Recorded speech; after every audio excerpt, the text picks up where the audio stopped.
problem with running my blade dangerously high to avoid blade burn is that my blade is dangerously high. I always use a tall push stick to keep my hand away from the blade, but a few days ago when I was making some rips, I had an incident. I let the push stick come loose from the board, and in a panic to keep the board from kicking back, I did it. Yep. I destroyed my trusty push stick. I made this push stick for rips that are really narrow and very thin. I've only got a 1/4 inch lip on the bottom, and it works great for what I intended it for. The problem is I've been using it as a one-size-fits-all push stick, and it's just not adequate for a lot of situations. If that lip had been deeper, I wouldn't have lifted it off the board as I was going through. So today I'm going to be making a new set of push sticks.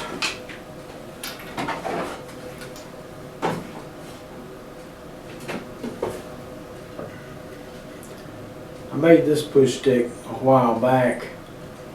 Some boards I was ripping had a lot of tension in them, and the blade was lifting them, so I needed something I could put a lot of downforce on the board to keep it from raising up and kicking back at me. And I kind of like this design. I just hacked this out really quickly to give me something to get the job done. I put this piece of weather stripping on here for grip, and it works well, but I like to have some with an actual lip in the back to catch the board rather than just relying on friction. So based on this design, I'm going to make one with a lip that's 3/4 of an inch wide. We're going to make one 1/2 inch wide, a little different design. It'll have a longer front to hold down the board to keep it from raising, and I have a lip on the back. And I'm going to make a replacement for Old Faithful.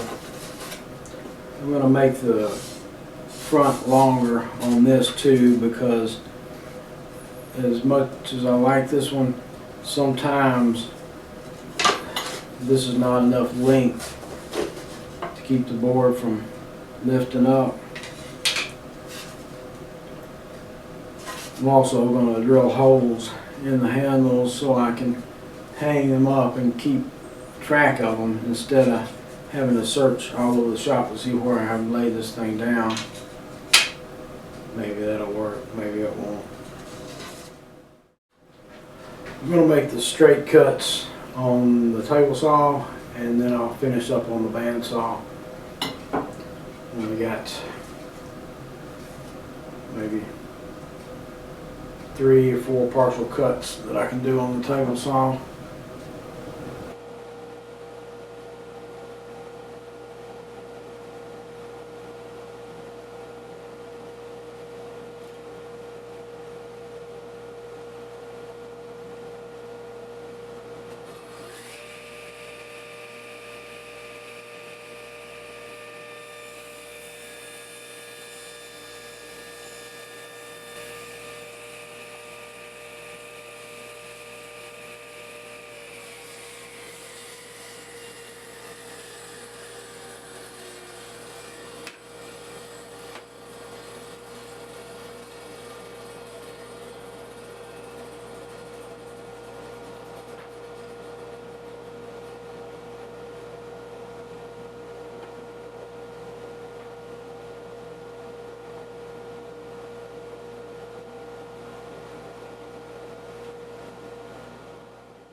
Using a 5/8 Forstner bit to drill my holes.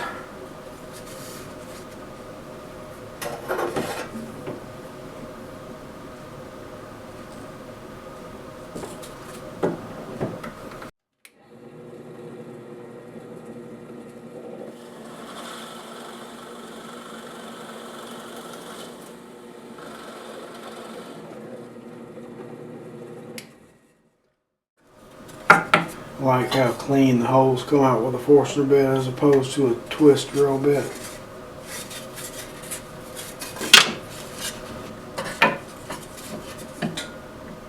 I think I'll take these over to the sander and clean up my curves a little bit.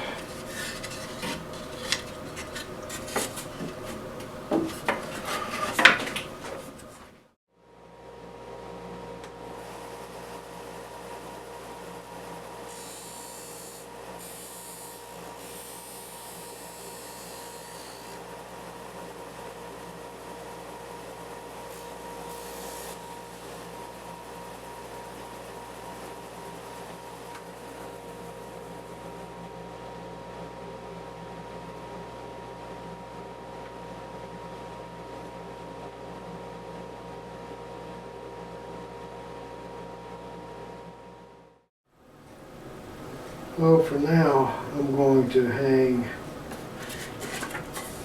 my push sticks on my outfeed table. It's not the most convenient place to put them, but at least I'll be able to keep up with where they are. If I remember to hang them back up and I don't lay them in random locations around the shop. So that's a big if.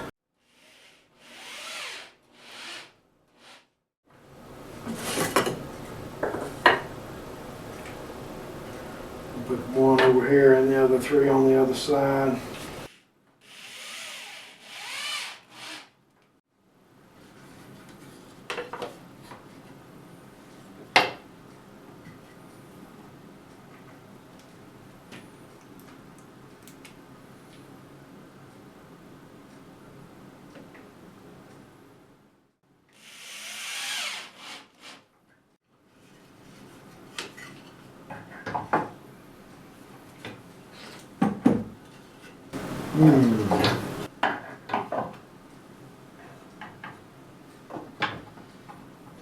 Well, it's not going to fit too well, is it?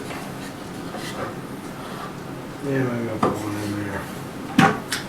Probably this one, because this will probably be the one I use the least. Back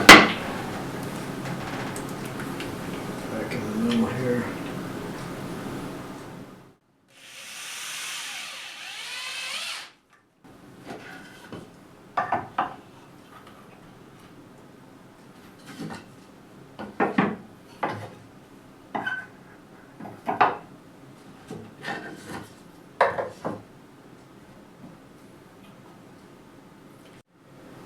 All right, that'll work.